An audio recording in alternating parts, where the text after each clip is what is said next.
Peace. Welcome to the culture here on the Black Star Network. I'm your host, Farajii. Thank you so much for tuning in and being a part of the conversation. Folks, we got so many great conversations for you. The first one, let's talk about the lack of Black representation and what the situation down in Tennessee showed about Black folks in the South. But more importantly, we have a huge update about the Tennessee Three, talking about Mr. Justin Pearson. We're going to give you the latest in that story. Also, let's talk about the Dalai Lama had asking a little boy to suck his tongue.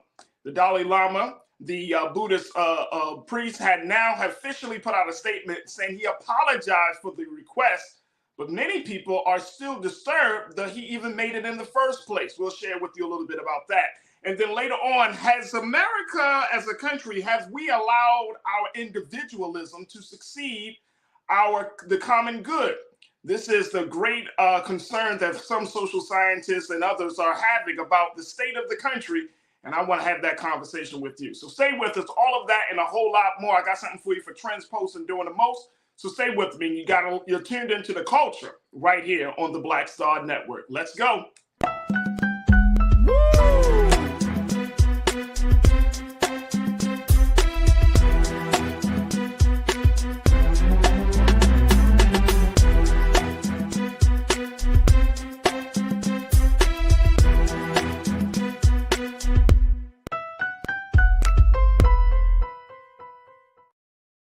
All right, folks, welcome to the culture here on the Black Star Network. I'm your host, Farajii.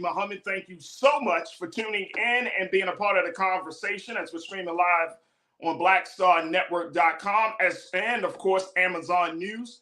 Make sure y'all get ready to join us in the discussion as we're also streaming on YouTube and Facebook. And crew, I would love to hear from you as we have some of these big conversations. All right, let's talk about Black representation and the lack of it. Especially in the southern part of the country. Folks, we're going to have a conversation about this in light of what has happened with the Tennessee Three, that story of those expelled Black lawmakers who were expelled because of their involvement in a gun control rally. Now, as we mentioned yesterday, Representative Justin Jones, he was reinstated and sent back to the State House by the Nashville Metro Council. Now, folks, the breaking news is that now, it looks like formerly Representative is now again Representative Justin Pearson of Memphis, Tennessee. He was reinstated by the Shelby County Commissioners. They had a 7-0 vote. So it was a unanimous decision to reinstate the Black lawmaker who has been very, very vocal about the situation. I'm going to bring my sister Suzette Speaks in before we jump into this conversation. Suzette, good to have you on as always. Good afternoon. How you feeling, Suzette? Good afternoon. It's a rainy day in Miami, Florida, but we got some rainy day? Yes, but the news out of Tennessee has just put a smile on this damper day. So thank you for having me. Hey, everybody. What's up to the culture crew? Hey, look, it's a little overcast here in Los Angeles as well. So I don't know what y'all doing over here, but y'all need to keep that over there. But look, let's talk about Mr. Justin Pearson, Representative Justin Pearson, being reinstated by the Shelby County Commissioners. Folks, we got to show you.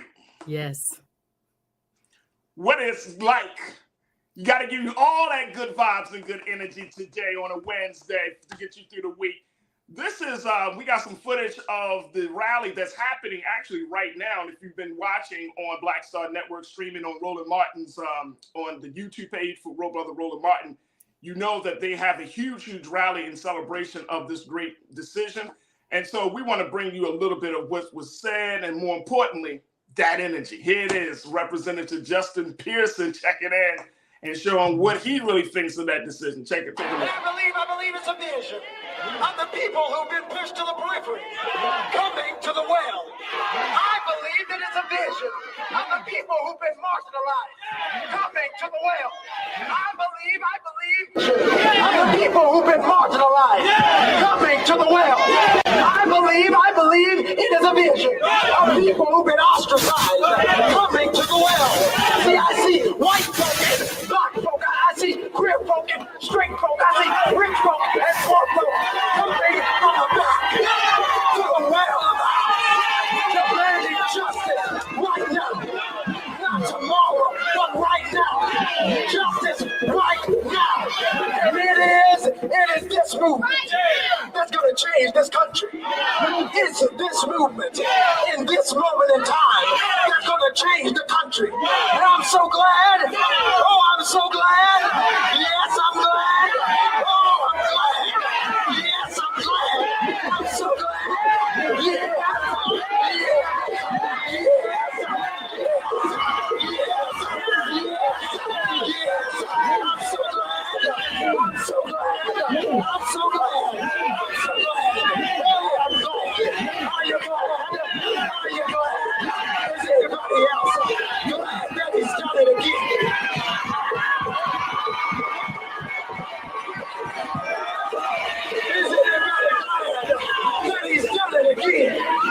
She's done it again. God's done it again. Oh, they lynched us on Thursday. Saturday was real quiet. Sunday was real silent. Monday was even quiet. Tuesday they thought they won. But Wednesday, right around 1:30, a couple thousand people showed up to declare God is still on the throne. God is still in control. I don't care what the Republicans do in Nashville, but in here, we thank God. We thank God. We thank God for making a way out of no way. We thank God for doing what they thought was impossible. We thank Him. We thank Him. We thank Him. We thank Him. We thank Him. Oh, some folks don't know why I'm shouting. Some folks don't know why I'm shouting. 7 descendants of enslaved folk sent us back to Nashville. 7 descendants of folk called 3/5 of the people in this country reclaim democracy in it. That's what gets happened. So for anybody who doubts that God ain't never lied, that God that we walk with, that God voices that we shout with, for anybody who doubts the power, or the wonder-working power, the wonder-working power that tells you to run on, as my mama said, to see what the end's going to be. I just need a few folks who ready to run, who ready to run, who ready to run. And I can promise you, if you run, you won't grow weary in your well-doing. If you run, he'll knock you up. Like an eagle. And you are soaring back to Nashville. You are telling the people sent a message. We won't quit. We won't stop. Because this is what the Bible says.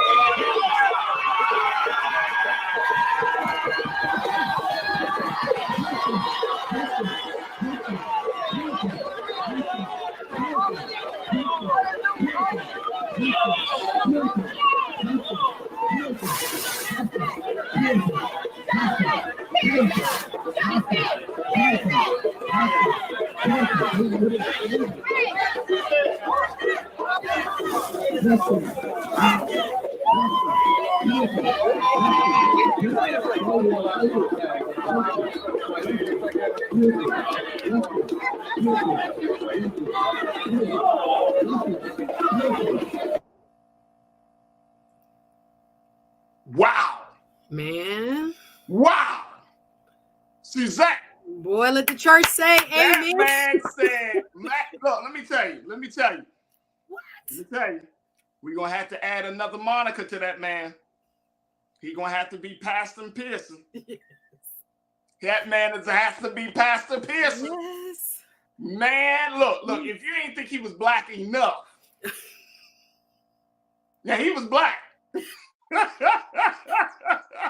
Farajii, I have two. That brother got the ghost. He hit like a whole different level. Yes, he did. Yes, he did. That man took us to church right now. That brother got the ghost. He's happy. He took us to church. Revelation. I have never look in my years of seeing. I mean, I've seen people get excited about. I have never. Sorry, seen my that feed is a little delayed. Go ahead, Farajii. Sorry for interrupting. No, I'm sorry. You good. You good. Look, I've never seen a political leader respond like that about getting into office. This man wanted to be in office. He wanted to be a representative of the people. Oh my God. I have never seen that energy. That energy is enough for me to get through the week, man. I mean, it is him being himself. That's true joy. So many times we don't get to see specifically Black men emote and be themselves and truly express the fullness of the range of emotions that they have. But clearly this has weighed on him. This is something that was unprecedented, is just kind of overused at this point. But just think about what they went through to be expelled from your seat and taken through this longer process now, and thankfully having the votes to get reinstated. It is a path that no one really thought probably that they would ever have to travel in 2023, but yet here he is. He's still standing, and he's able to get back to the body that he loves so much. Hey, you know, our producer, our great producer Joel, said he is the worst nightmare of Tennessee. Yes. Those Tennessee redneck legislators, the worst nightmare. I mean, you can't get. I mean, man, oh man, this is the young Black man. Let me tell you something. Let me tell y'all something. And I think we kind of talked about this over the past couple of days, Suzette.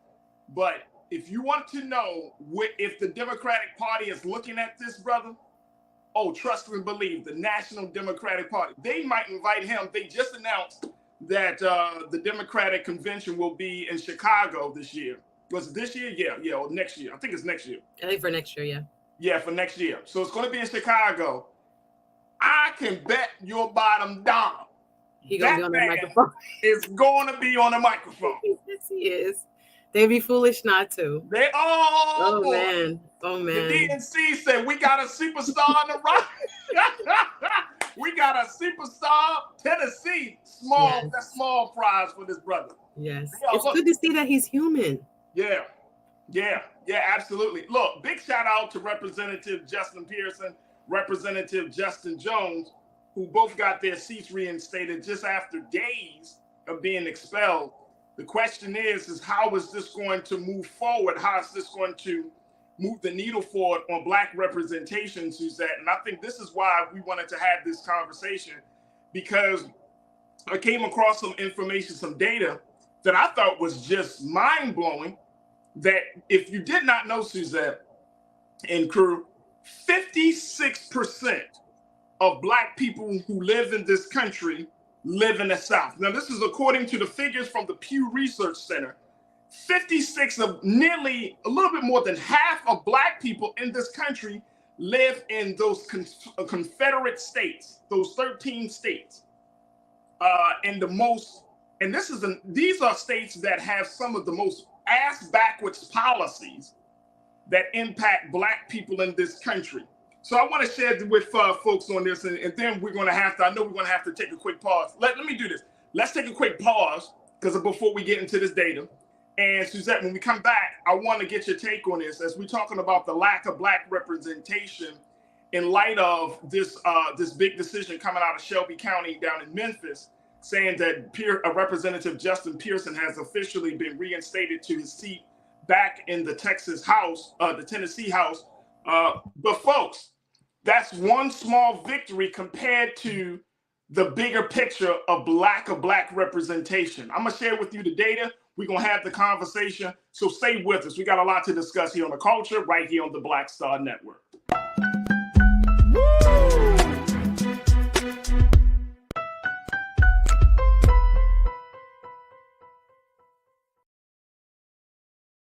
When you talk about Blackness and what happens in Black culture, we're about covering these things that matter to us, speaking to our issues and concerns. This is a genuine people-powered movement. There's a lot of stuff that we're not getting. You get it, and you spread the word. We wish to plead our own cause too long have others spoken for us. We cannot tell our own story if we can't pay for it. This is about covering us. Invest in Black-owned media. Your dollars matter.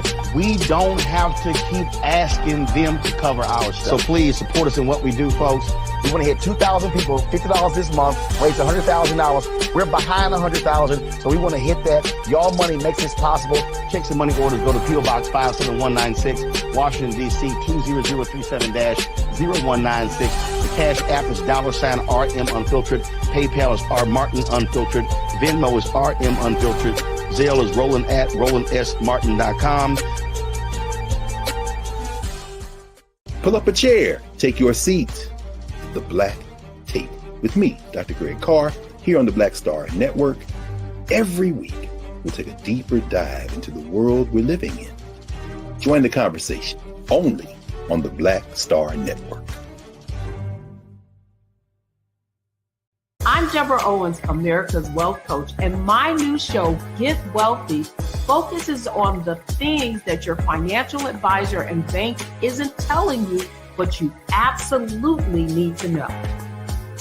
So watch Get Wealthy on the Black Star Network.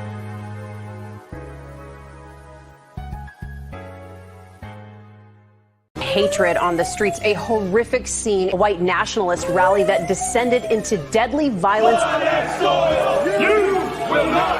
White people are losing their damn minds. An angry pro-Trump mob storms the U.S. Capitol. We're about to see the rise of what I call white minority resistance. We have seen white folks in this country who simply cannot tolerate Black folks voting. I think what we're seeing is the inevitable result of violent denial. This is part of American history. Every time that people of color have made progress, whether real or symbolic, there has been what Carol Anderson at Emory University calls white rage as a backlash. This is the rise of the Proud Boys and the Boogaloo Boys. America, there's going to be more of this. Here's all the Proud Boys, guys. This country is getting increasingly racist in its behaviors and its attitudes because of the fear of white people. The fear that they're taking our jobs, they're taking our resources, they're taking our women. This is white fear.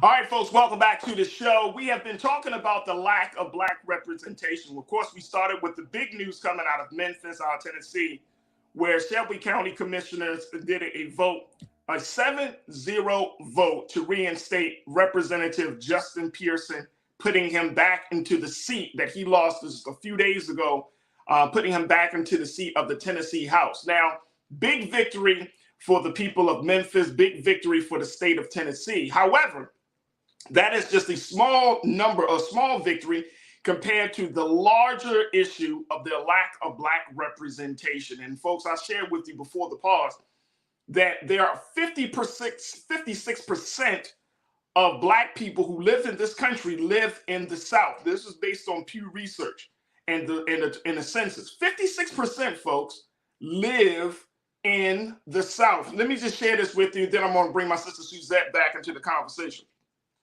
This is coming out of the conversation, the piece around from Pew. It says that Black Americans are underrepresented. Folks, take a look at this. Black Americans are underrepresented in every one of the 13 states that made up the Confederacy. And in many states, with the highest percentages of Black residents, the gaps between those percentages and the percentage of Blacks in the state legislature is the largest. Wow. So we're seeing that there are a number of Black folks that are in these states, but yet they still, our people, and I'm sure many of you are probably checking in from those 13 Confederate states, you're not seeing the proper representation of you and your interests in those states. All right, let me just share this with you, then I'm going to get Suzette. All right, let me go to check this out. Here's the breakdown of those states. Keena, let's put that second quote up. Here it is, folks. I want to take a look at this. Black Americans accounted for 17% of Tennessee's population in 2022, but just under 11% of the state's 132 legislators were Black. Wow. Georgia, birthplace of the Reverend Dr. Martin Luther King Jr., 33% of the state's population was Black. Only 22% of the state legislators were Black. Wow. It's almost exactly the same in Louisiana, where Black Americans accounted for 33% of the state population by only 22.9% of the state legislature. Mississippi has the largest percentage of Black residents in the region, 38%, but only 27.6% of the Magnolia State's legislature was Black. Black residents accounted for 20% of Virginia's population, but only 11.4% of the state legislature. And in North Carolina, Black residents were 22.3% of the population, but only 15.3% of the legislature there.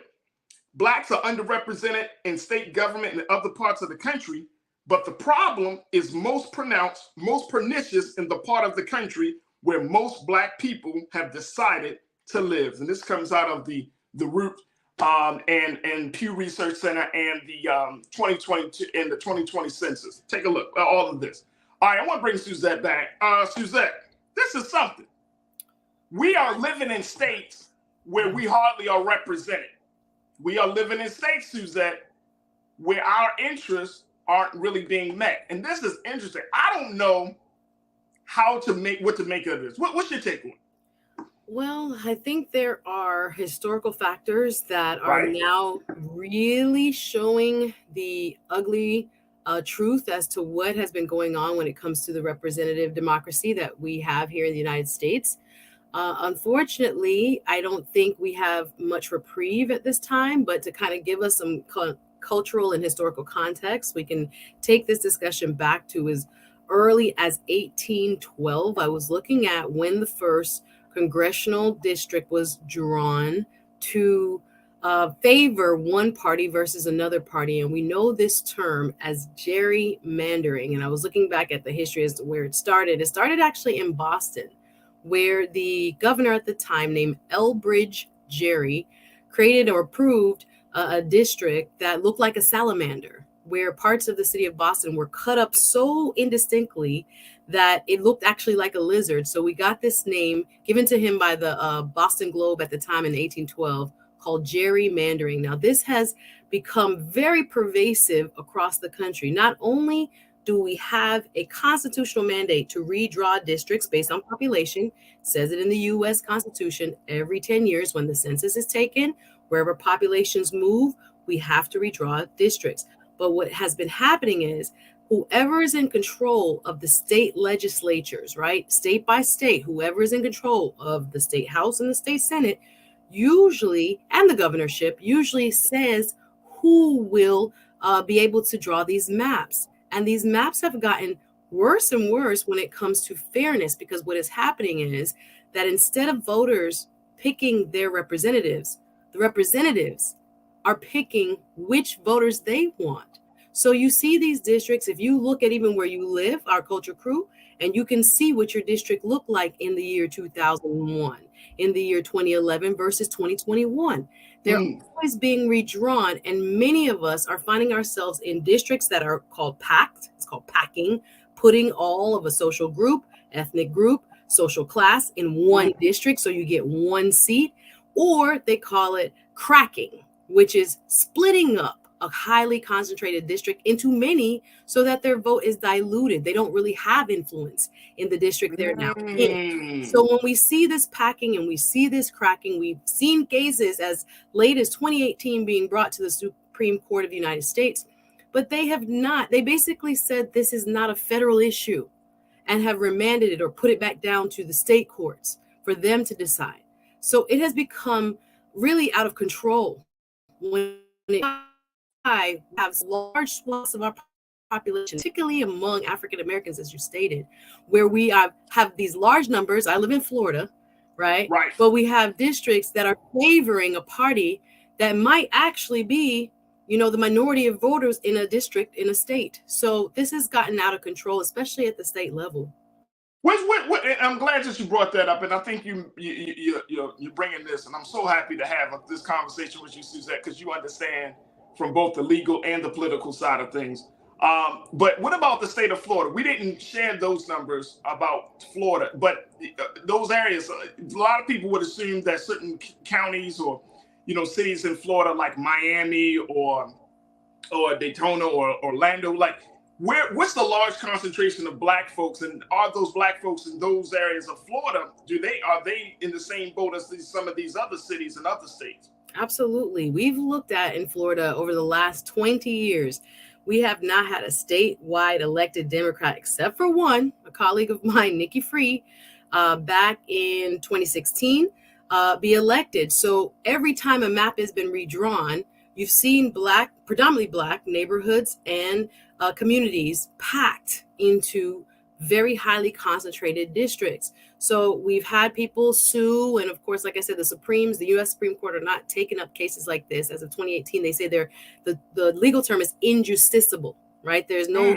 legal framework for the Supremes to say what is fair, even though you have majority Republicans or 60% Democrats and 40% Republicans, but how come you always get elected 70% to 30%? Something is wrong. You've created a district specifically for this person or for that party. So Florida is also highly gerrymandered. When I look at even the state Senate, I think there may be out of a body of 40, maybe 13 Democrats. And for the longest time over the last 20 years, we've had more registered Democrats in the state of Florida than Republicans. It's just recently that number has switched over to Republicans now having the majority.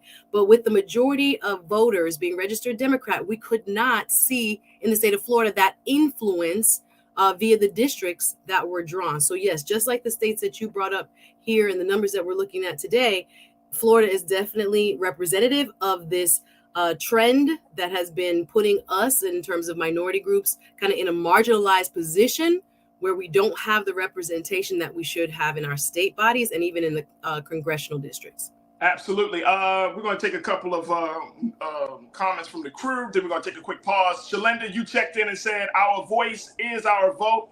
It absolutely, positively, unequivocally makes a difference. And anyone who tells you differently do not have our best interests. There it is right there. And I agree.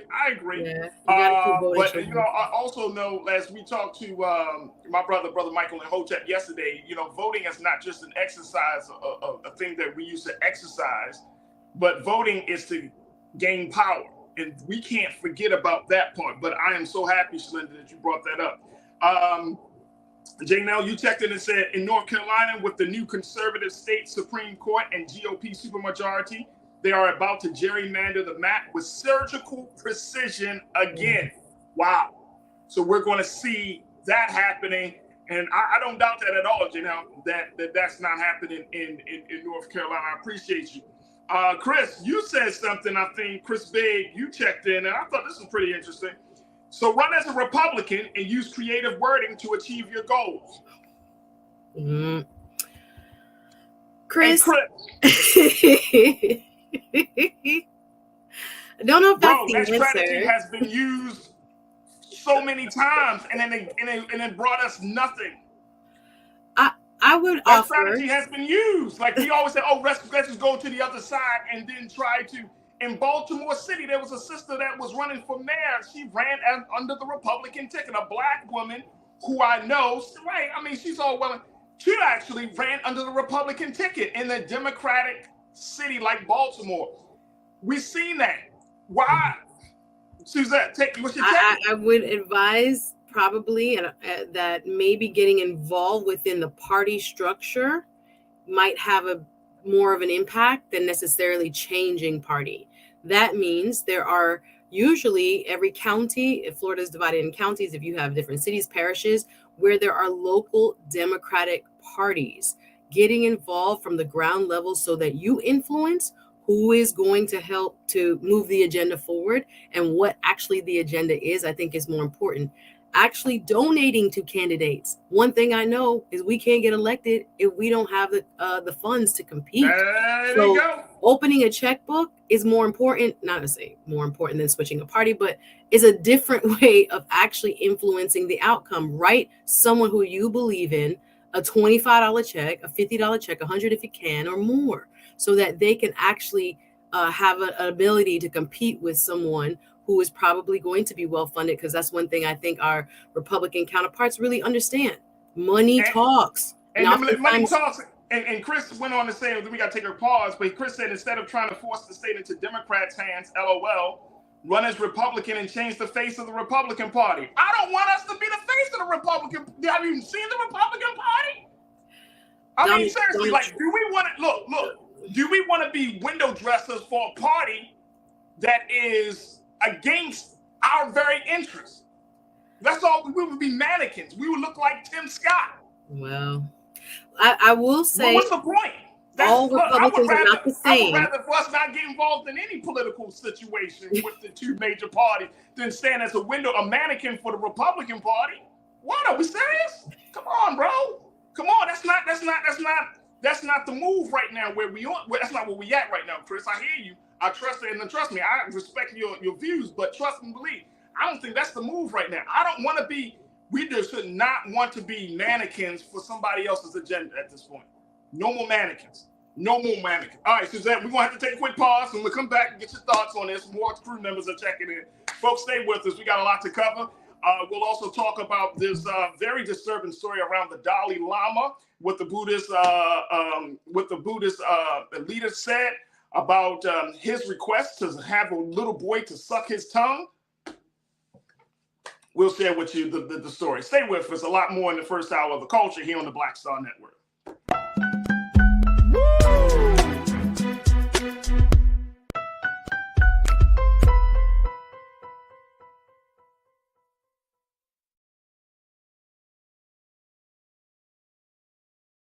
Black Star Network is here.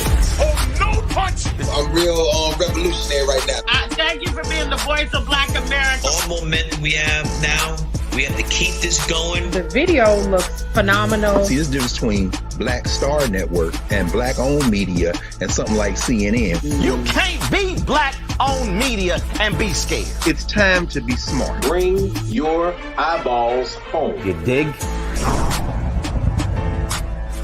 When you talk about blackness and what happens in black culture, we're about covering these things that matter to us, speaking to our issues and concerns. This is a genuine people-powered movement. There's a lot of stuff that we're not getting. You get it, and you spread the word. We wish to plead our own cause.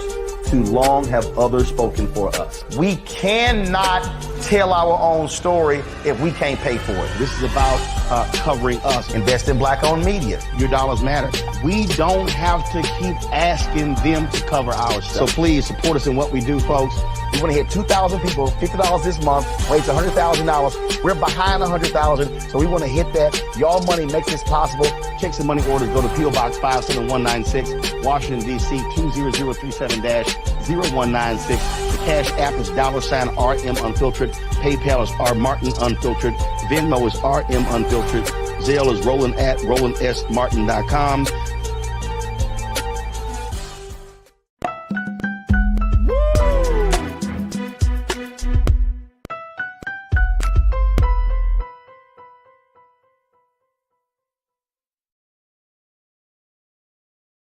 All right, folks, thank you so much for tuning back into The Culture here on the Black Star Network. We've been talking about the lack of black representation. The numbers are staggering when you look at the number of black people who live in those 13 states, the Confederate states, and the numbers of the representatives of our people, or the lack thereof, the lack of numbers. When you look at the data, and you see you got a large number of black folks in these southern states, but you have a very small number of black representatives in these state legislatures. And of course, we've been talking about the implications of all of this with my sister Suzette Speaks of the Suzette Speaks show on YouTube. Suzette, you're in Florida, you're seeing, and I'm going back to this piece about what Chris is bringing up, talking about this whole strategy of being a part of the party of the Republican Party. And this is, look, I get it. The Democrats ain't perfect either. I'm not saying that. But I'm not trying to align myself. I'm not trying to align myself. I'm talking about, again, going back to character and values, Suzette. I cannot, in good conscience, align myself with a group of people who can't even, when the truth is being presented to them, won't even recognize the truth. And then think that they have my interest as a candidate at heart. How does that happen? How do you put yourself in a position to be a tool? And some people might say, oh, you're just doing the same thing for Democrats. I don't see it the exact same way. I don't see it. I think the Republican Party is very off base in a lot of different ways. Now, are the Democrats perfect? Hell no, they're not perfect. I would rather for us to be in an independent space, right? But we do. That's going to take time to build. That's going to take some consensus from our people. But I'm not just jumping ship and just be like, let's be a part of the Republican Party so we can win a state. Because everything, all the BS that comes with the party is going to be plopped at your doorstep. It's like being in a relationship with somebody who has a vivid past. The Republican if Party you see walking with them, you're going to have to carry that baggage that they bring as well. So yeah, I was just going to add, the Republican Party is in a battle for its soul right now. The Republican Party of 25 years ago, 30 years ago, that was talking about so-called rugged individualism and pull yourself up by your bootstraps and economic conservatism and these type of things has really shifted. And we've seen that from the 2016 election, 2020 election. It has been co-opted by what some would have called the fringes 10 years ago, but now have found themselves at the center. So until you are clear on, the values and the policy positions that would actually serve Black people that are in today's Republican Party, or even you would say like the loudest voices in today's Republican Party, I think we would do ourselves a kind of disservice, because again, there are people, and I'll say that they are kind of not monolithic as well in terms of Republicans who are speaking up against what some would call Trumpism and some would call blatant racism. So we got to be very careful when we say we're going to hitch ourselves to a different wagon, when that wagon, oftentimes, depending on state by state, the various leaders that are local versus the very loud national voices, you got to be very careful that you find interests that actually serve you and serve your community. Right. Chris said, me and Chris going back and forth right now, Suzette. We all going back and forth. Chris said, Farajii, your statement about not participating at all rather than be a Republican is exactly why gerrymandering has worked so well and Black folks have no power in Mississippi, in Georgia, etc. Well, I think the Republicans have found a formula that works, right? There has been this attempt at minority control via legal mechanisms like creating your own maps. If they control the maps, they are making more seats that are going to make sure they put more Republicans in, that are going to make sure they are in charge of making future maps. So I don't know how we break this cycle, except that we do have to vote, that we do have to get involved in the process.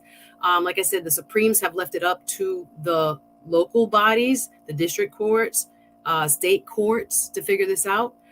So Florida Supreme Court and others would have to approve any type of lawsuit that comes forward or say that the map is actually illegal and is discriminatory. That's one thing blatantly that the courts have laid out. You should not be completely based on race, marginalizing a group of voters. But again, it can be sticky on how you prove that's what you're doing or what you're not doing. But to say that we need to just remove ourselves completely, I think is the wrong approach. I mean, that's fine. And then what I'm saying, hey, look, Suzette, if the choice is between Democrats and Republicans, and my values are more aligned with the Democrats than with the Republicans, right? But the other thing is that, and Chris, this is for you too, bro. Like, if we're not even having a conversation, we're talking about going back and forth between parties. Mm-hmm.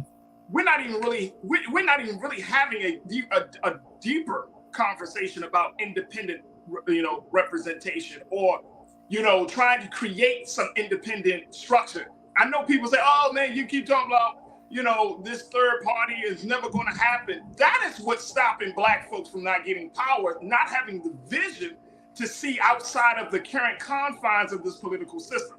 It's not about because somebody don't want to join the party, so therefore we don't have no power. No, we don't have the same type of political power because of fear. We don't have the same type of political power because we have no vision to truly believe, just like white people have done in this country and other people have done, that they've organized, united, and said, look, if you don't give us these things based on our interests, then we're not going to participate.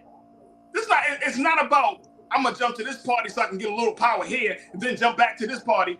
At some point, something has to be done. How much of our people have already given in Mississippi? We voted for Democrats. We voted for Republicans. And if you look at the data, if you look at the history, you'll see that we're getting a little bit more further along with the Democrats than we are with the Republicans in this current system of things, right? A little bit more.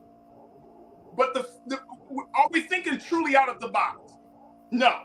I don't want us to keep going back and forth about which party, and then we're not even acknowledging the fact that maybe Black folks don't have power in Mississippi and Georgia is because Black folks don't care about the system. We don't care about the system because the system has constantly failed us time and time again when we had active participation in the system. So what do you see? Do you blame the people or do you blame the poor leadership that stand before the people? We can't get into no conversation as if Black folks don't vote. That's a lie. Or that we don't take part in the election, or we're not educated about the issue. That's all a lie. That's not it. We're seeing poor leadership. And as a result of poor leadership, people are not voting. As a result of parties not being to adhere to the truth, or parties not for making sure that there's justice among its poor and marginalized groups of people that support these parties, they're not voting. That's what it is. So you want to keep beating up on the voters? Or when you want to beat up on the poor leadership that stands before us, they keep talking, but not actually manifesting, not expressing, not exhibiting what they say that they believe and what they're all about. I'm not beating up on no more folks. I'm looking at the poor leadership, Suzette.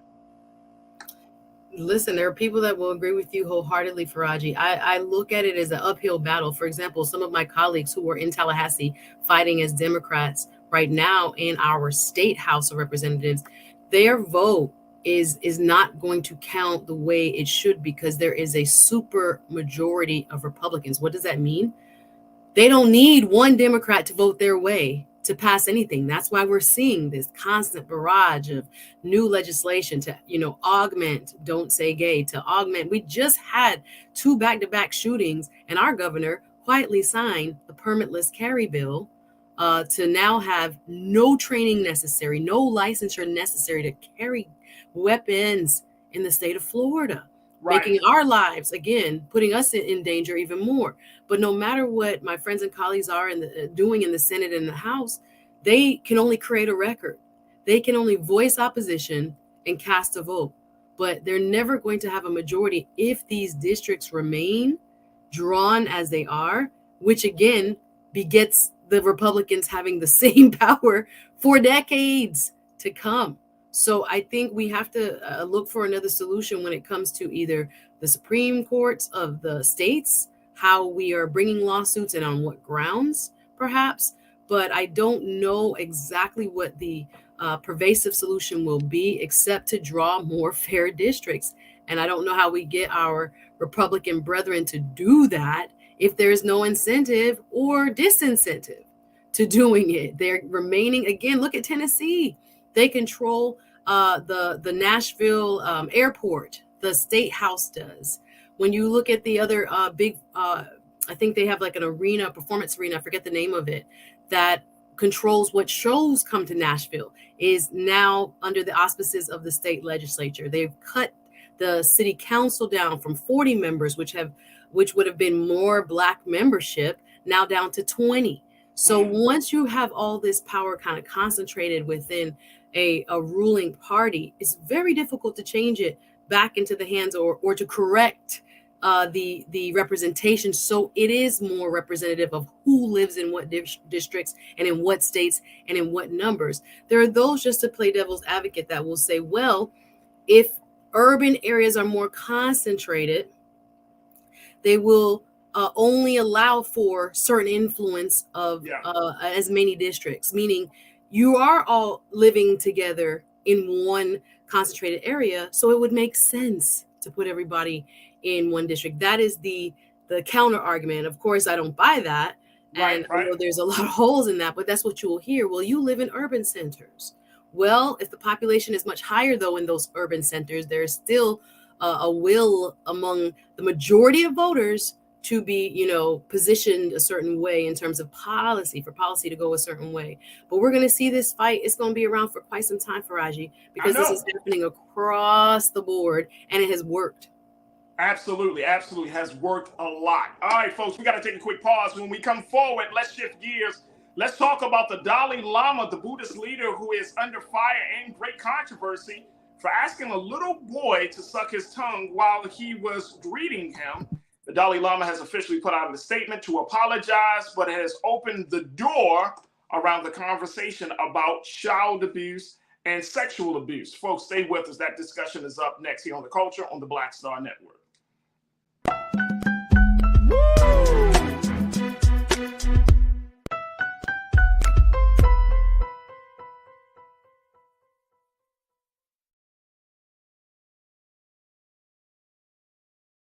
Folks, Black Star Network is here. Oh, no punches! I'm real revolutionary right now. Support this man, Black Media. He makes sure that our stories are told. Thank you for being the voice of Black America, Roland. Hey, Black, I love y'all. All momentum we have now, we have to keep this going. The video looks phenomenal. See, this difference between Black Star Network and Black-owned media and something like CNN. You can't be Black-owned media and be scared. It's time to be smart. Bring your eyeballs home. You dig? Pull up a chair. Take your seat. The Black Tape with me, Dr. Greg Carr, here on the Black Star Network. Every week, we'll take a deeper dive into the world we're living in. Join the conversation only on the Black Star Network. Hi, I'm Dr. Jackie Hood Martin, and I have a question for you. Ever feel as if your life is teetering and the weight and pressure of the world is consistently on your shoulders? Well, let me tell you, living a balanced life isn't easy. Join me each Tuesday on Black Star Network for A Balanced Life with Dr. Jackie. We're all impacted by the culture, whether we know it or not. From politics to music and entertainment, it's a huge part of our lives, and we're going to talk about it every day right here on The Culture with me, Farajii Muhammad, only on the Black Star Network. I'm Deborah Owens, America's Wealth Coach, and my new show, Get Wealthy, focuses on the things that your financial advisor and bank isn't telling you, but you absolutely need to know. So watch Get Wealthy on the Black Star Network.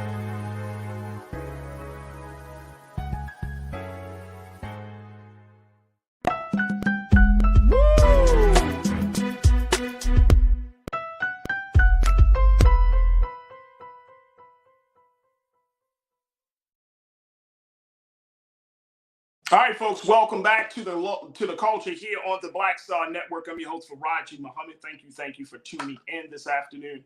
The next big conversation that people have certainly been talking about, but even though it has garnered people to share their thoughts, is very, very interesting how this discussion has been going. And I'm speaking of the discussion around the Dalai Lama. Over the weekend, the Dalai Lama had an opportunity to meet and greet some of his followers, and he greeted a little boy. And during that brief interaction, the Dalai Lama kissed the young boy on the lips and asked him to suck his tongue. Now, the incident was videotaped, and it sparked outrage, certainly on social media. The 87-year-old Buddhist priest regrets the incident and wishes to apologize to the boy and his family. Let me just share with you what the Dalai Lama and his office put out as part of the statement here, folks, and take a look. Here's what the Dalai Lama had to say about this. He said, a video clip has been circulating that shows a recent meeting when a young boy asks His Holiness, the Dalai Lama, if he can give him a hug. His Holiness wishes to apologize to the boy and his family, as well as his many friends across the world, for the hurt his words may have caused. His Holiness often teases people he meets in an innocent and playful way, even in public and before cameras. He regrets the incident. Now, if you were to take there is, according to some of the history of Tibetan leaders, there is a history that shows that that sometimes Buddhist leaders will ask for, and I'm pulling it up right now. In Tibet, there is sticking out one's tongue is known as a traditional greeting. This is part of the history of the Tibetan people.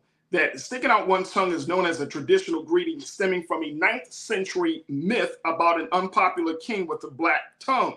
When the king died, Tibetans began revealing their tongues to show they hadn't become his incarnate. However, tongue sucking does not appear to be a part of the tradition of this Tibetan history. I want to bring my sister Suzette Speaks back into the frame. And Suzette, let's talk about this, because this right here struck a nerve for a lot of people around the world, especially here in America. And in a moment, I'm going to share with you what hip hop superstar Cardi B had to say about the incident. But I know His Holiness put out this message, but it is a very strange request. Yeah. So again, this is such a sensitive topic for anyone who cares for children or who loves children, who wants to protect children. This definitely struck a nerve in pop culture. Now, the Dalai Lama is the head of the Tibetan Tibetan House of Buddhism, if you want to call it, subset of Buddhists.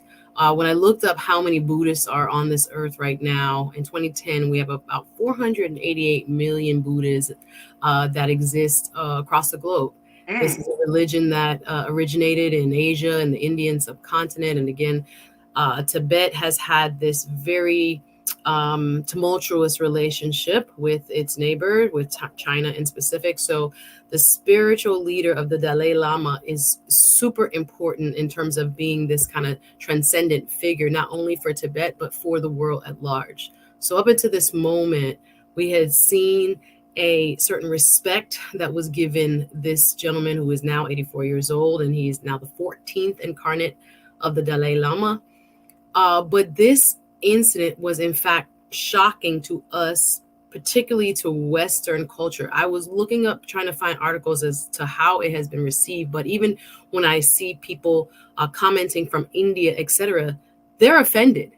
They are more than offended. They are actually shocked that this highly respected, reverenced man of God, if you will, would have made such an off-color, off-putting joke. As you said, this young child came up to him, asked him if he could hug him.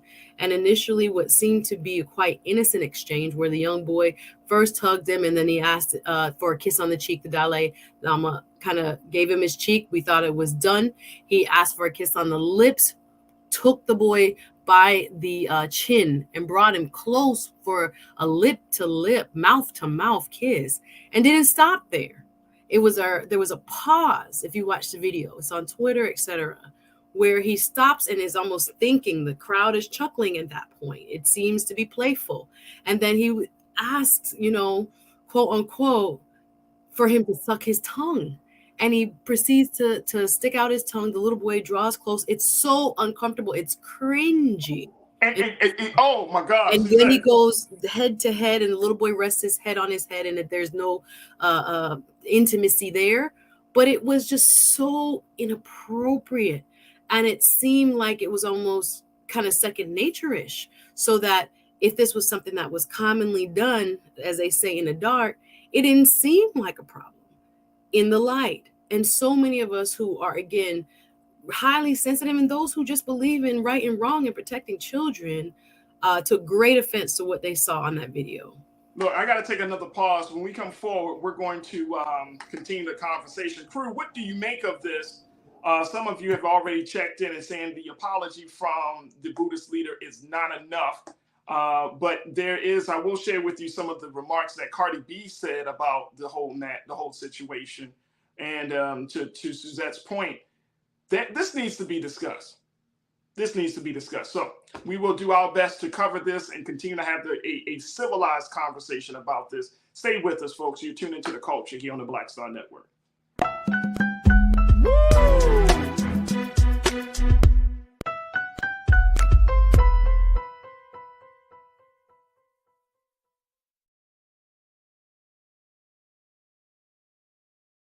Hatred on the streets, a horrific scene, a white nationalist rally that descended into deadly violence. White people are losing their damn minds.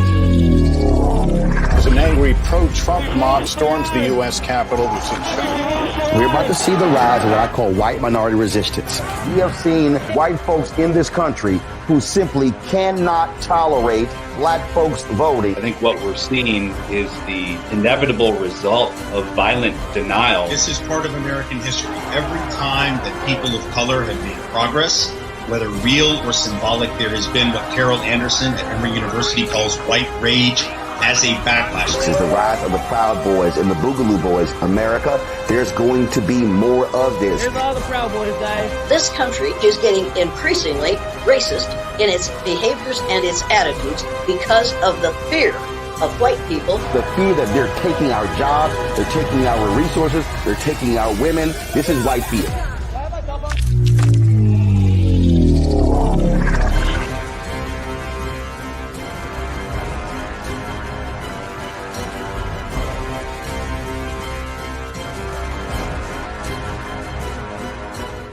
Black Star Network is here. Oh, no punch! I'm real revolutionary right now.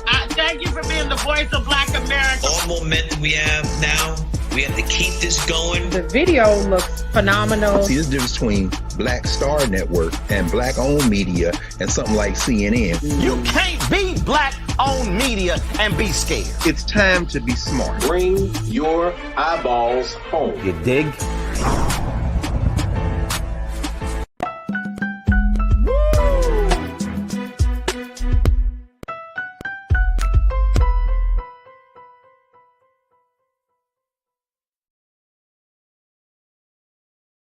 Folks, welcome back to the show. We've been talking about the Dalai Lama and his very disturbing request to have a little boy suck his tongue during a brief interaction. This is the request. There's the Dalai Lama right there. The 87-year-old Buddhist leader has since apologized for the request and for the uncomfortable moment that happened as a result of this brief interaction with the boy. He put out a statement saying that he apologizes to the boy's family and to his friends around the world. But it has caused people to once again have a larger conversation about faith leaders and children. Now, big shout out to my sister, Nicole. Nicole, you said that April is National Child Abuse Prevention Month. So we're having the conversation about child abuse and, more important, sexual abuse and children. But it's hard for me, Suzette, to believe that in 2023, where we're seeing a reckoning of the Catholic Church. I had just a couple of days ago in my hometown, my home state of Maryland, they put out a scathing report about the Catholic Church and its litany of abuses in Maryland, hundreds of cases that they have found, nearly 1,000 cases. Hundreds of cases as a result of the abuse. And it's hard for me to believe that in 2023, that any faith leader representing any faith institution would not have the presence of mind to know the boundaries, especially when it comes to children, but would not have the presence of mind to keep the presence of mind to say, you know what? To filter, to check yourself You know what I'm saying? And more importantly, making sure that this is not acceptable. Mm-hmm. This is the thing. Like we're seeing a situation. I mean, this is the Dalai Lama. Some folks have said he would have gotten his ass beaten. And I mean, and then you can't fall back and just say, well, you know, he was just playing around. It's too much of this. It's too much abuse of our babies, man. And I want to let's throw up what Cardi B had to say on this, folks. And I know Cardi B, y'all probably is like, well, what? Why does she have to? But I agree with Cardi. I agree with Cardi. Hey, King, let's post her thoughts on this, bro. Cardi B, she came out. She said, this world is full of predators. She wrote this on Twitter on Monday of this week. They prey on the innocent, the ones who are most unknowing, our children. Predators could be our neighbors, our school teachers, even people with money, power, and our churches. She warned parents to, quote, constantly talk with your kids about boundaries and what they shouldn't allow people to do to them. Facts. Facts.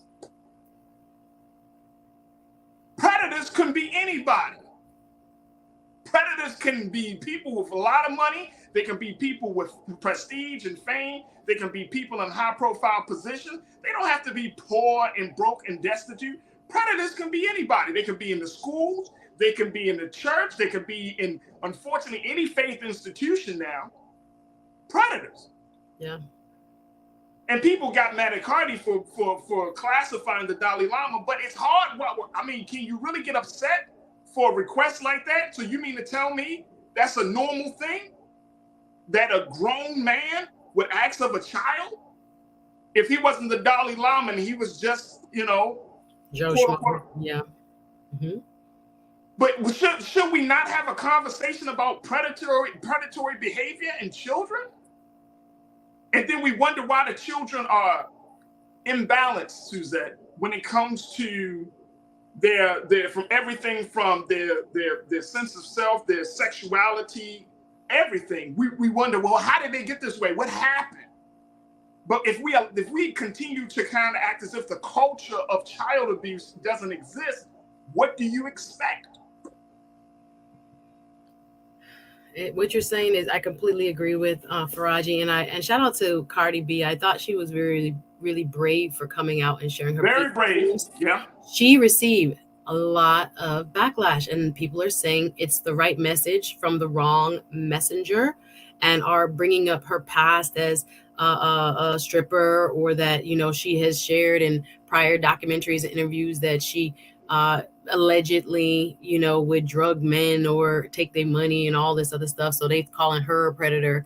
And I thought to myself, wow, what a world we're in, where a person of her influence, quite frankly, is being ridiculed for speaking up out against, you know. But it's not the same thing, though. Yeah, she has said that. She was like, you guys are whack, you guys are crazy for me making this statement and saying that I can't or I shouldn't be the person. I'm a mom. She came back really hard. A lot of, you know, strong language she used. But how dare you tell me when I'm thinking about my children and the children of the world that are made victims every single day. And she even mentions in her response to some of this that, you know, there's something similar. She didn't go into detail, happened to her as a young person, and she didn't, you know, care to elaborate in these tweets, but she, you know, made the statement like, what kind of world are we living in where I have something very strongly to say and condemn, you know, this evil, this type of act, and then you guys are coming for me. Nonetheless,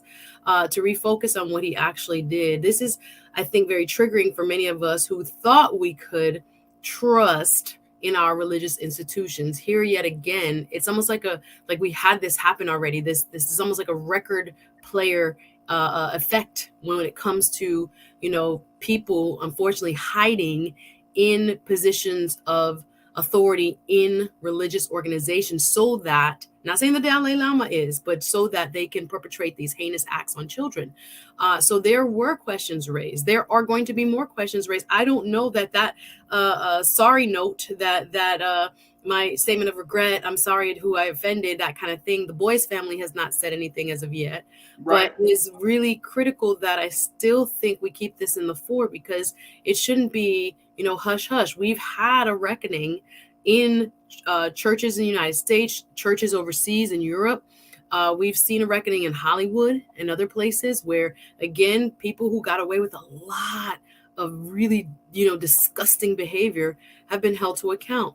And I think, you shouldn't be exempt because you're sitting in a position of high power, as Cardi has pointed out. Oftentimes, those are the most heinous perpetrators because they have the most power and the money and the influence to cover it up or to pressure people and get people to not say a darn thing. And I think that also speaks to our culture of having accountability around them. Not only are they responsible, but for me, the people in their circles, the leadership around them who sees foolishness or suspects foolishness, if they do, need to speak up and not be afraid. Again, there's a lot of influence that they have, so people sometimes acquiesce, but we need to empower folks who are within these organizations as well to speak out, and we need to do more to protect our children across the board.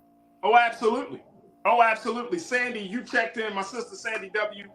You said we don't protect kids from gun violence and sexual violence or exploitation in this country. And unfortunately, those things are predicated on adults making money. Yeah, we don't protect them. We really don't. I mean, we grow up, we want our children, especially, and I'm saying the culture in Black community. We can't talk about no one else because I'm not a part of that community. But I know for Black folks, we have adult grooming ways for children. We want children, like children can be children up to the age of 4 in the Black community. Then after that, boom, welcome to adulthood. We expose them to too much, too fast, too early. You see what I'm saying? And it's like now we wonder why they act a certain way. You know what I mean? And I mean, this is now, and look, this is not by any way saying, oh, what the Dalai Lama, because I think the Dalai Lama is dead ass wrong on this. Dead ass wrong. But to Sandy's point, we do have to look at the culture and the circumstances and the conditions that we raise our children in and the households and the things that we expose them to. It's too much, man. It's too much. We keep talking about the future from political parties. The real future is sitting right at home. The real future is the babies, man. Yeah. And what are they? So if we mess them up, and look, this of course gets near and dear to me. I got a son and a daughter. You know what I mean? I remember being in a store and this older white male, and trust me, my daughter, very cute and bop and all that. He bent down. Oh my gosh, she cute. I ran so quick over there. Yeah, thank you. Took her and grabbed her. I don't even like. You know not what I'm wrong saying? to do that, brother. Not wrong to do that. My goodness. I'm serious. You know what I'm saying? And sometimes, and I'm sure, crew, y'all have children. Your children attract people, the way they look, the way you dress them. I mean, we all been in those situations. You can walk up to a baby and you want to do all of this. No. There's boundaries for that. You can't. I don't do that. I don't care if the baby waves at you, smiles at you. The baby is not consenting for you to approach them. Definitely not consenting for you to touch them without you getting that okay from the parent or whoever the caretaker is. But we don't have those boundaries no more. Remember what I'm saying, Suzanne? I mean, just 100%. Yeah, there is the power dynamic in this case also, where there's a person of immense power and this little child. And again, I think about all those folks who have been harmed in the service of God and how people use that power to exploit. They were predators before they got there, and then churches protected them. We have to stop doing that. We have to hold them to account. Even in the scenario you brought up, City of Baltimore, they didn't release names. They didn't release names of the perpetrators, to which many victims were very, very upset. They are, hiding in plain sight, quite frankly. And again, as a society, as you pointed out, we have to take a stand. We have to be able to say, this is not going to fly when it comes to the discussion about, early sexualization of our children, of our girls, especially with music, with dress, with style of dance, and other things that are kind of pushing on them a kind of adulthood that they are not quite ready for.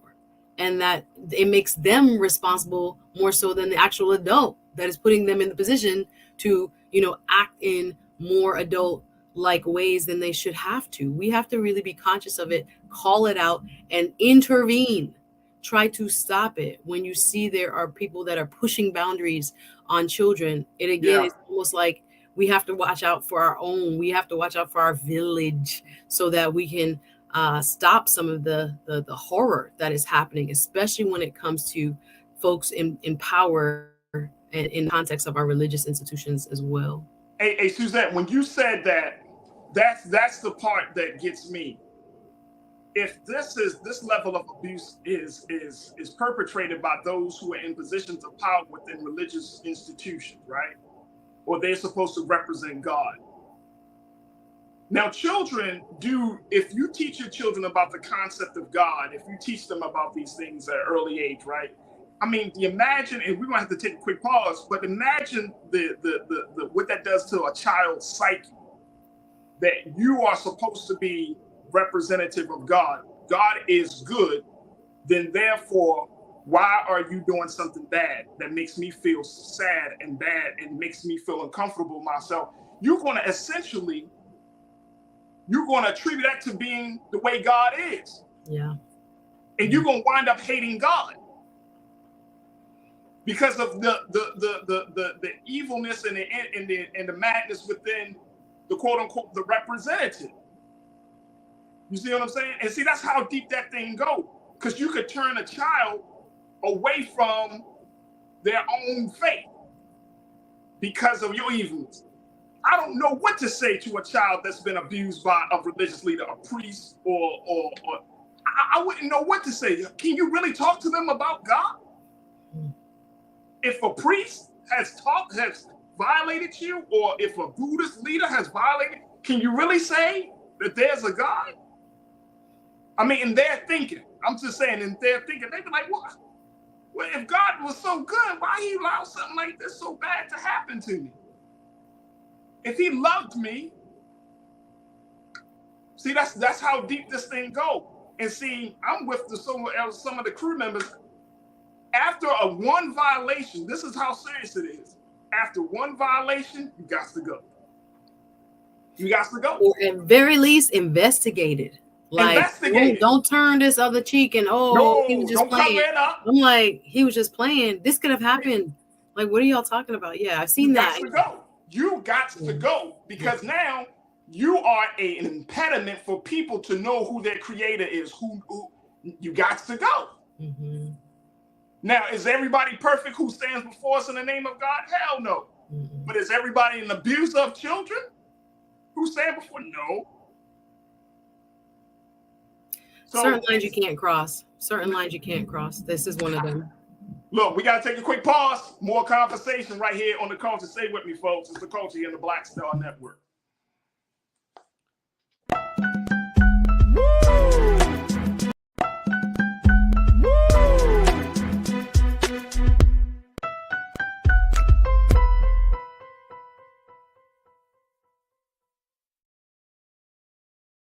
Don't you think it's time to get wealthy? I'm Deborah Owens, America's Wealth Coach, and my new show on the Black Star Network focuses on the things your financial advisor or bank isn't telling you. So watch Get Wealthy on the Black Star Network.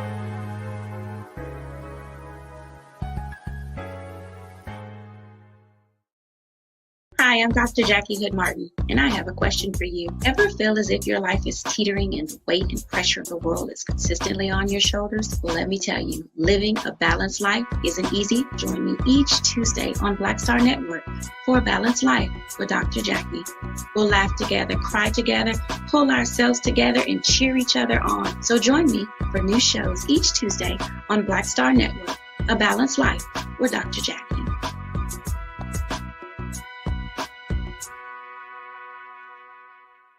Pull up a chair, take your seat. The Black with me, Dr. Greg Carr, here on the Black Star Network. Every week, we'll take a deeper dive into the world we're living in. Join the conversation only on the Black Star Network. We feel the hidden impacts of climate change that land harder in Black, Brown, and Native communities. Not many people talk about it because they clearly don't know our lives. But with President Biden's landmark infrastructure and climate plans, our issues are finally seen. Removing lead pipes means we know our water is safe. Cutting carbon pollution helps our kids breathe easier. 1.5 million new jobs means stable work in communities. The impact we need right now. When you talk about blackness and what happens in black culture, we're about covering these things that matter to us, speaking to our issues and concerns. This is a genuine people-powered movement. There's a lot of stuff that we're not getting. You get it, and you spread the word. We wish to plead our own cause. Too long have others spoken for us. We cannot tell our own story if we can't pay for it. This is about covering us. Invest in Black-owned media. Your dollars matter. We don't have to keep asking them to cover our stuff. So please support us in what we do, folks. We want to hit 2,000 people, $50 this month, raise $100,000. We're behind 100,000, so we want to hit that. Y'all money makes this possible. Checks and money orders go to P.O. Box 57196, Washington, D.C. 20037-0196. The Cash App is $RM Unfiltered. PayPal is R Martin Unfiltered. Venmo is RM Unfiltered. Zelle is Roland at RolandSMartin.com.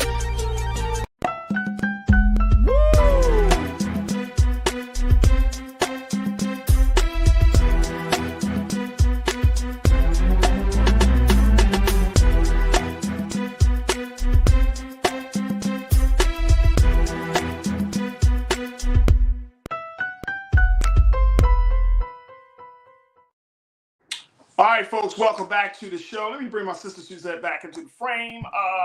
As we've been talking about this latest controversy around the Buddhist leader Dalai Lama and his request for a little boy to suck his tongue in a brief interaction, the Dalai Lama has since apologized since that incident happened just a few days ago, but it has garnered a lot of talk about sexual abuse, especially by faith leaders. And, Suzette, looking at where the crew stands on this situation, I think there's a vast majority of our online crew members who are like, this is unacceptable. This needs to be investigated, corrected. He needs to go. And I'm wondering, if the Buddhist temple is how serious they're going to take this situation, right? If they just say, okay, we put out this simple apology, and we're going to kind of move on, because you use the term reckoning. There should be a reckoning happen. And this is not just in the Buddhist temple, but in the church, in the mosque, in the synagogue, wherever it happens, there has to be some reckoning to show the world that there are still people in this world who do not see children as playthings. There has to be some reckoning, right? I mean, we started off this conversation, I think you made the point. A lot of us have been in positions where we have found ourselves in abusive situations when we were children. And that has yet to be fully addressed, resolved, you know what I mean? Some of us have certainly gone to therapy as a result of that. But it's so prevalent now. And this is the concern that I have around the culture, that when we see an extreme case like this is one thing, but there are still things that we see within our own communities. I'm getting back to this, Suzette, that it's in our own communities where we're saying, is this a level of abuse? I think we should start asking ourselves the same question. Is this considered abusive? One of my, Sharon Brooks checked in, she said that, and Sharon, she said, my daughter's father never allowed her to sit on any man's lap, period, regardless if relative or not. This is from Sharon Brooks. I was taught the same thing. Same here. Could not. Don't be hugging. I'm not letting my daughter sit on your lap, bro.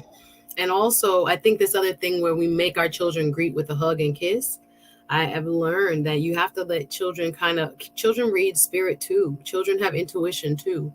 So if I mean, I'm not a parent as of yet, but to look at the trend that some people are allowing their children to, greet with a handshake, greet with a wave, instead of forcing a child to hug or kiss someone. I think that's something in our culture that we can also, bring to the fore as a possible option for how, we can start to change a culture where, our physical touch is a part of, American culture at large, but oftentimes we have to kind of read signs or listen to what children are doing, their body language as well, when it comes to just even greeting our loved ones.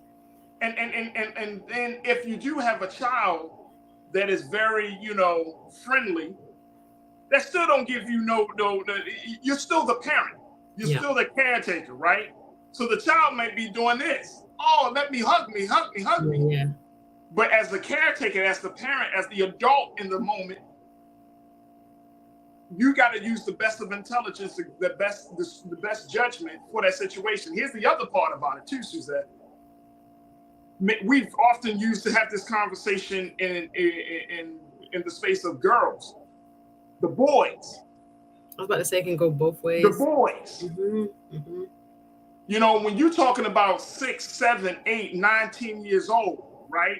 In that time frame, the boys, our black boys, and I bet you that if you look at the numbers, there are probably a lot of black boys who have been sexually violated and abused. But we're just not we're not having enough of those conversations. But a lot of black men, we carry that, you know what I mean? From into manhood, we carry that. And we don't talk about it. We don't go to therapy for it. So black boys go through this horrific, traumatizing experience, then grow up to be black men, and it starts to play out in their behavior, their relationships, the whole nine. So we got to protect the boys as well. Yeah. And I don't know if we're having enough, if we're doing all that we can to protect those little boys, because we think, oh, it's a boy, it's not going to happen. But no, it's I'm coming across black men who who are saying it. Yeah, this happened to me. Yeah, forgive me if I'm misquoting. I think it was W.E.B. Du Bois that talked about it being easier to fix a child than to repair a broken man. And I think what we're talking about is how much of an effect this can have long-term on human beings. That's why we want to do our best, or should want to do our best, to protect the innocence of children, so that we are not creating, broken adults, or better said, adults with brokenness, right?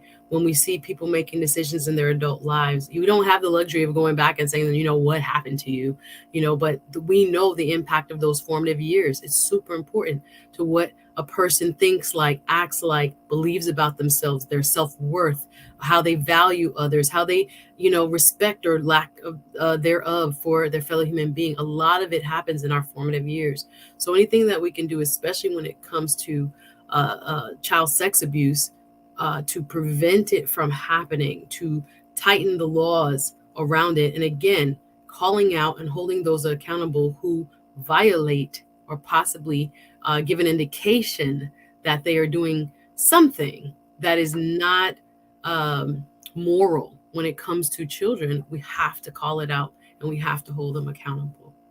Yeah, and I think that's the other part about this, that the unfortunate part is I'm not sure if that accountability exists within the Black community enough.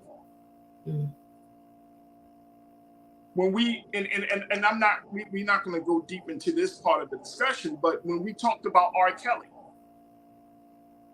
look at the division that came up just in that conversation about his behavior, right?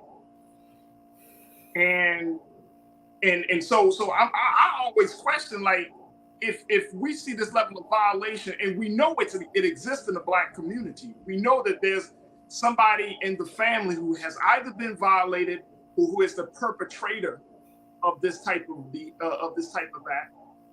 Do we call them out? Do we put them on blast? Do we communicate them from the family gatherings and the family, you know? Do we have a discussion about that?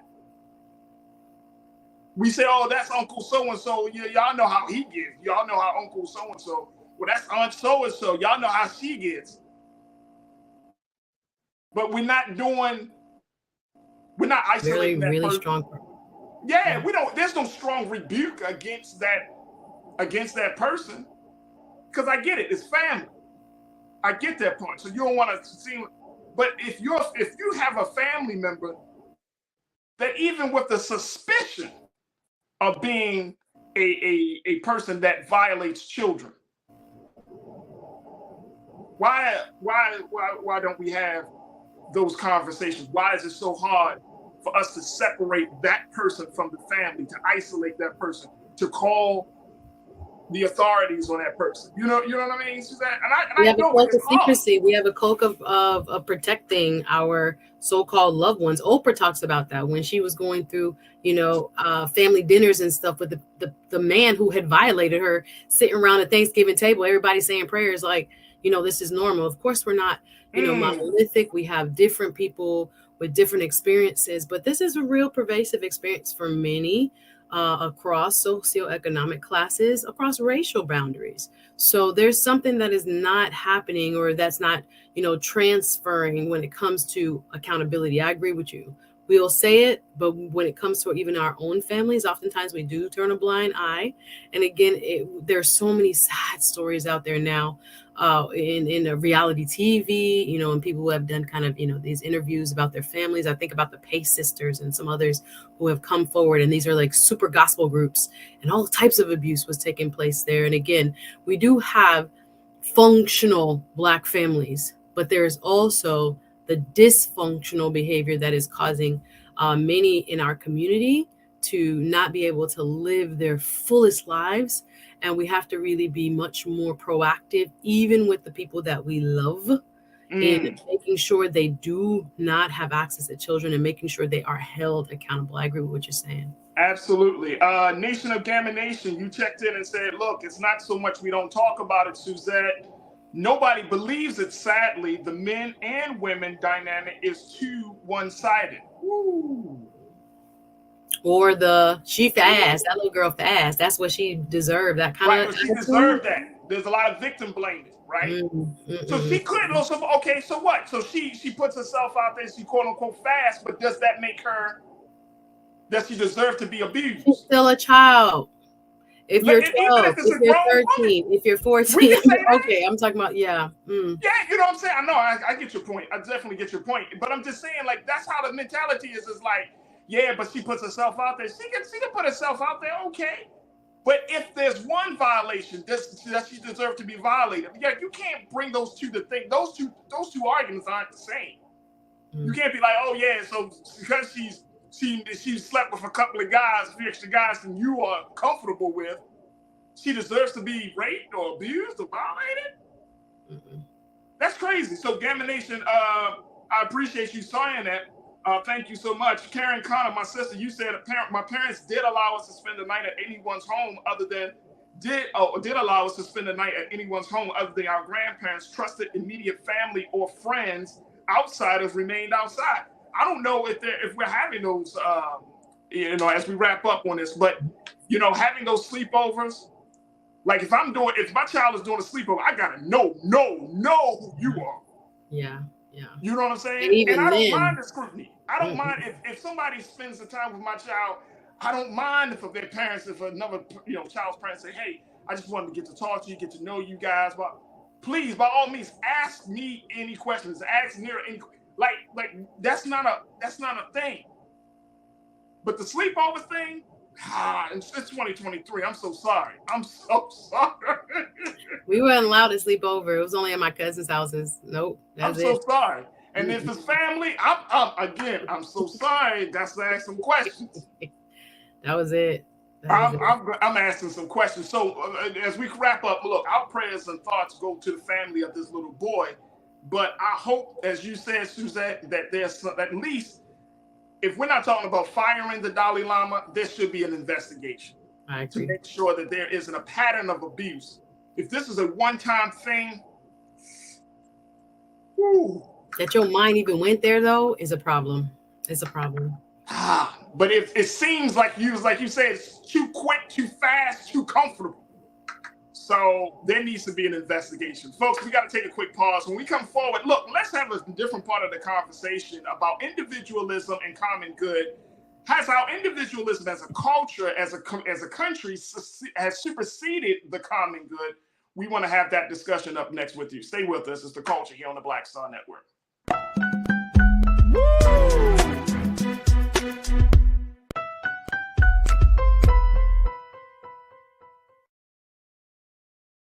Hatred on the streets, a horrific scene, a white nationalist rally that descended into deadly violence. White people are losing their damn minds.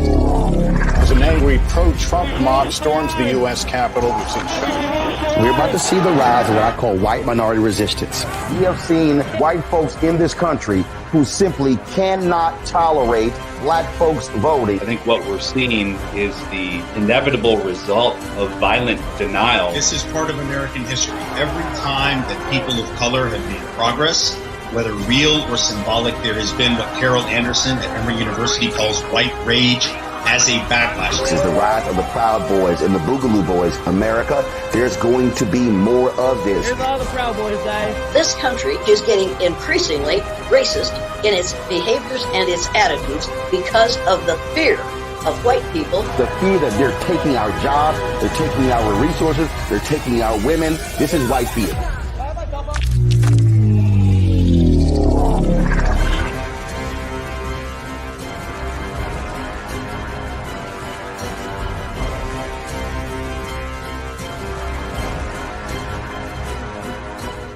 We feel the hidden impacts of climate change that land harder in Black, brown, and Native communities.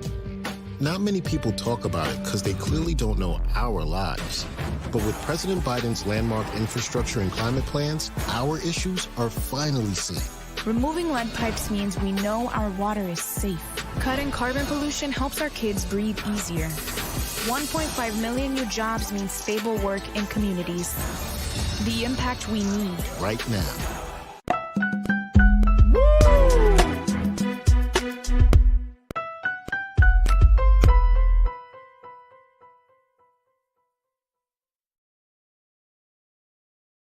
All right, folks, welcome back to the show for our final conversation. And we've been having some very, very good ones today, folks. So I appreciate all of you, my Culture Crew members, for checking in and being a part of the discussions. And if you're brand new to the space, welcome, welcome, welcome.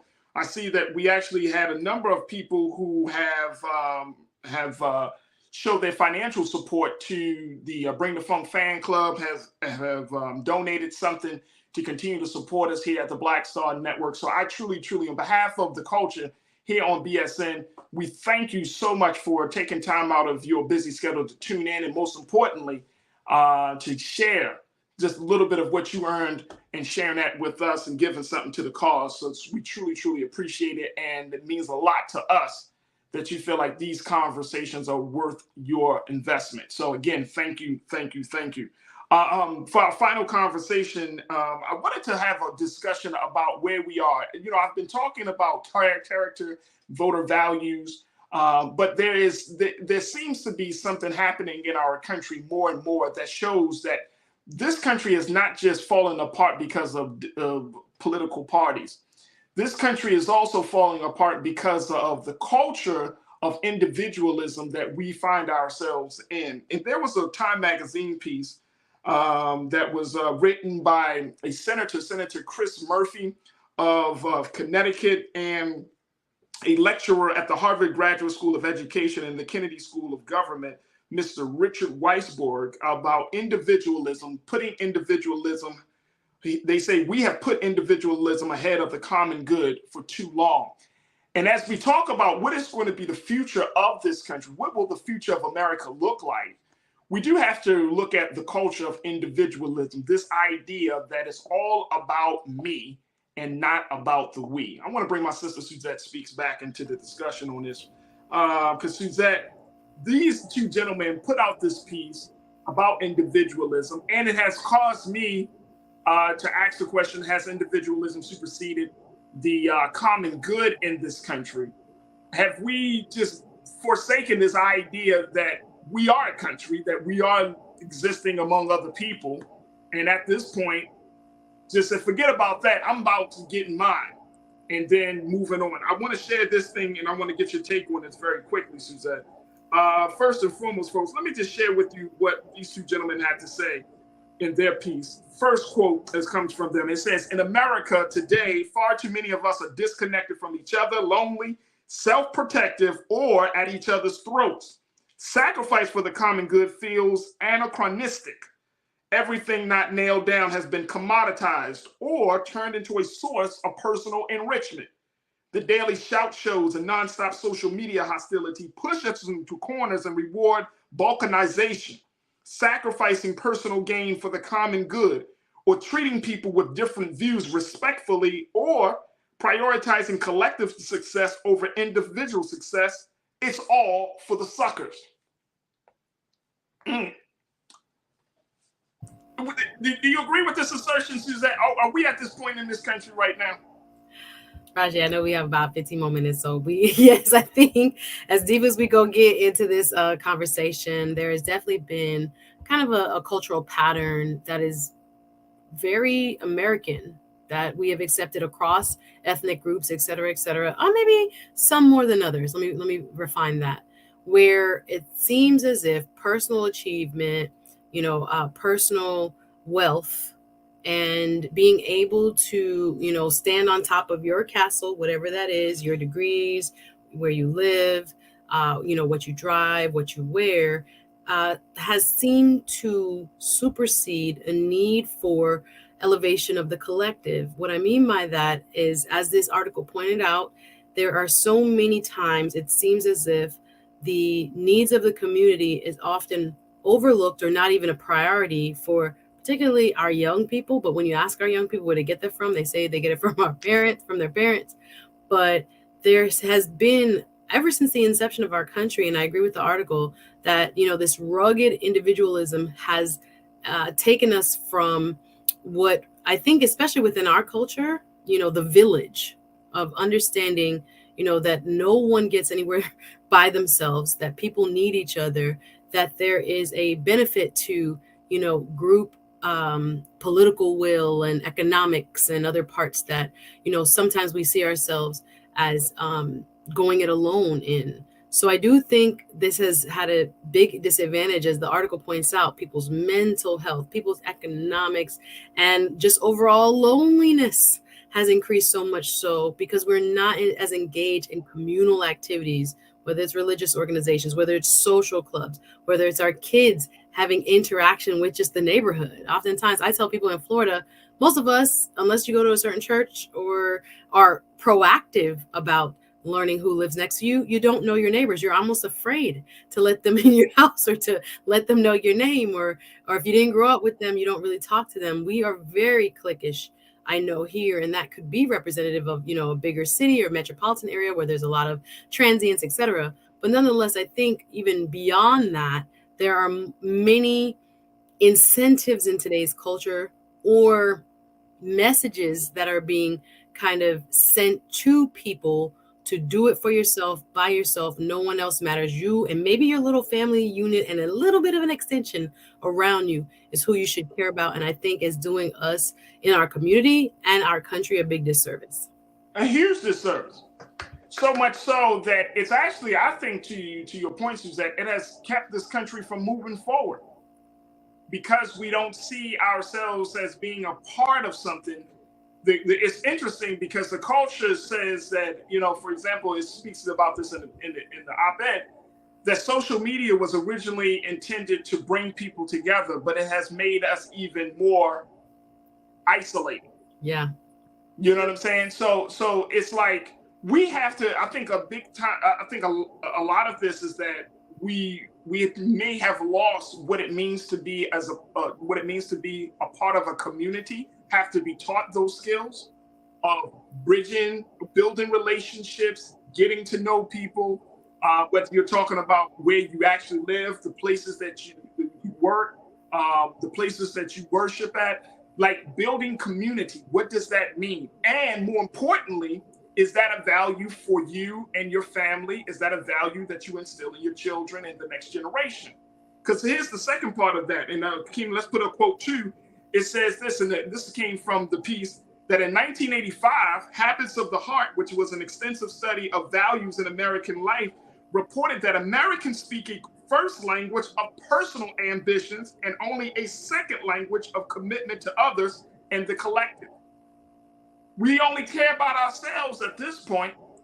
And then once we get ourselves together, then we start to move forward to, all right, let me think about somebody else. But suppose it takes you 40, 50, 60 years to get yourself together. So you negate other people during that time and you put your own ambitions first and not think about being a part of a community. It's no surprise to that we see older folks in the church, older folks at the community association meetings, because for a lot of young people, personal ambition reigns more supreme. I gotta get mine, and then I'll think about the rest of y'all. But not understanding that if we're not seeing ourselves as part of a community from a very early age, it's going to be harder. It's going to be harder, and it's more detrimental to the larger scope of things, especially within the Black community. You can't just diss the Black community and be like, I'm not going to be engaged in helping to build it up. I'm not going to be engaged to try to make the quality of life for people's lives better, my neighbors better. Whatever I do affects me. I don't care about how it affects you. And then when you get older, if you're in a neighborhood, you're gonna run up against that same type of mentality from the young people that you find yourself around when you get older. When you move into a new neighborhood, you trying to settle down. Them young people ain't gonna give a damn about you. Yeah. The thing is, at every stage of life, there comes a time where you need help. So it's really kind of deceiving when you're young, when you're strong, or if God blessed you where you don't have, physical, I want to say disabilities or challenges, and you have, as much money as you need, et cetera, life can happen. And I think, with the United States not having the social safety net that a lot of other first world countries do have, we have this very real fear of, falling through the cracks or not being able to do it ourselves. I think a lot of times when I look at, why immigrant communities have been able to survive, it's the collective where, you see people come in, live in one house with, several adult family members and try to, save money and put together towards bills, et cetera, until one person can move out, the next person can move out, then you can buy a car, then you can buy a business. You see that model and it works. But I don't really believe in a conspiracy. But who wins when we're all isolating ourselves or don't see ourselves as a part of a whole in this country?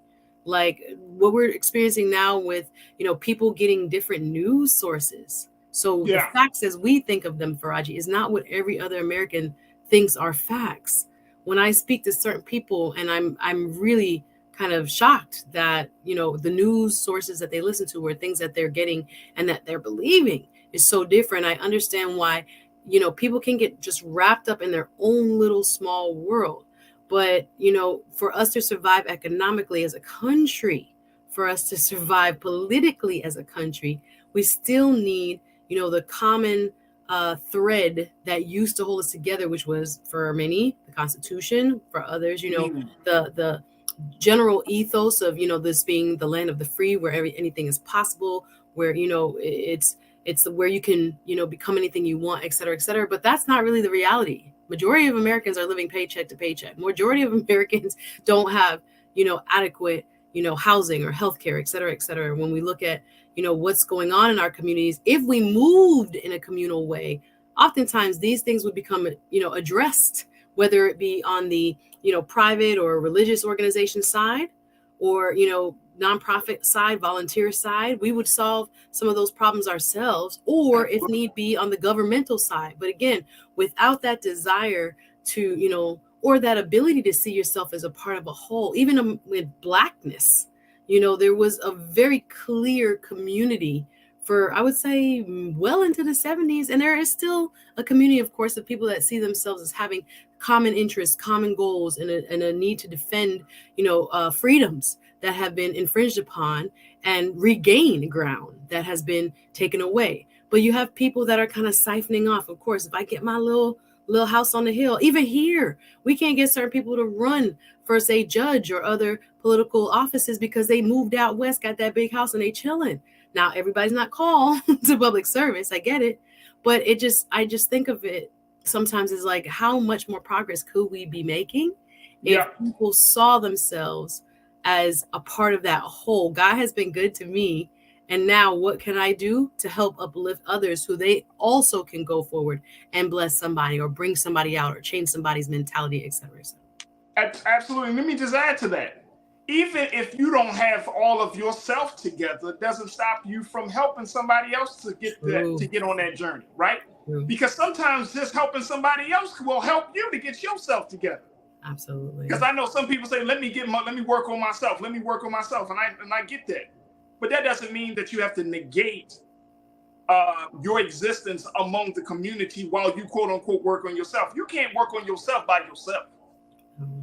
Everything can't be done just within your own self, because look, you still wake up, God bless you to walk outside, to see somebody. You can't have tunnel vision when you got all this stuff happening around you, especially within the Black community, where so many of those challenges hit us right in the face as soon as we get up in the morning.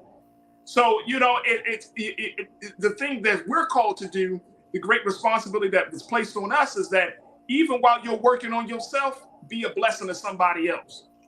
And Farajii, you would be surprised, not you, but people will be surprised how much people are willing to help you if you ask. People are so afraid to be. And that's how you build communities, Suzanne. Exactly. And we stay isolated. The amount of people I see and I talk to, they're actually really lonely. There's not just in the Black community, but across the American culture, right. It is really, really staggering. So to put oneself out there, to join a group, to become involved, what we say civically in a community-based organization will absolutely change your life, whatever type it is. We definitely need to kind of push this, especially to the next generation. Absolutely. Suzette, it's always a pleasure to talk to you. I love Wednesdays. Yay! All right, folks, make sure y'all continue to make sure y'all support my sister Suzette Speaks. Go to her YouTube station, her YouTube channel. Yes. Watch her shows, fantastic shows she's doing. She puts out content all the time, dynamic content, talks about a lot of different things. And so make sure y'all check her out, Suzette Speaks, on YouTube, or follow her on social media. Y'all have embraced my sister, and she is part of the online culture crew. She always gives us a shout out and show her due love and respect. So thank you, Suzette, for being so good for the culture, and we'll continue to support you, sis. God willing, we'll reconnect with you next week. Thank you. I appreciate it. Always a pleasure. See you guys soon. All right, folks, that's going to do it for me. I want to thank each one of you, my online culture crew. Y'all are dynamic. Thank you so much for having these conversations with us. Make sure you go to our website at blackstarnetwork.com. Do your due diligence and support us financially. Share the content and follow us on social media at Black Star Network. Your support means everything to us, folks. So if you support us today, we will make sure we continue to bring you these discussions, the shows, this platforms, keep you up to date from today, tomorrow, the day after, the day after, the day after. But you're not going to have these type of discussions nowhere else about what's going on in Black America and beyond, other than right here on Black Star Network. So go to blackstarnetwork.com. Also follow me, yours truly, on all social media platforms at The Real Farajii on Instagram and Farajii on Twitter. All right, that's going to do it for us. Stay tuned. Up next is RMU. As always, never be afraid to challenge what's wrong. Stand for what's right while being yourself in the process. And God willing, we will talk to you tomorrow for another exciting edition of The Culture right here on the Black Star Network. Have a great afternoon and a wonderful evening. Talk to you soon. Peace.